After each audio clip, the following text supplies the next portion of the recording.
دي تاني موجود في مصر للدراسة، اللي كان طلب يحضر فرح مصري وجاله 3000 دعوة فاكرينه. من خلال تجربته في مصر بيقول ان انا اتعلمت حاجات تخليني اقدر اعيش في اي مكان في العالم. تعرفوا يا جماعة الخير انه مصر هي الدولة الوحيدة اللي في العالم تعطيك شهادتين جامعية. هتقول لي ايش هي الشهادتين الجامعية؟ اول حاجة تعطيك شهادة جامعية من مدرسة الحياة، وتعطيك برضو كمان شهادة جامعية من الجامعة اللي انت جالس تدرس فيها. فمن مميزات العيشة في مصر انك لو عشت في مصر حتعرف تتعايش في اي مكان في العالم.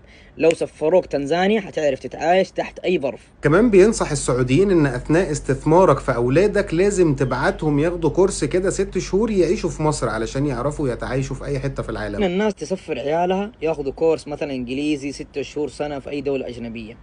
لازم من ضمن الخطة انك تسفر ولدك 6 شهور سنة مصر، يقعد 6 شهور سنة يتعلم الحياة في مصر عشان يرجع البلد هناك في اي بلد في العالم يتعامل معاهم يكون وحش.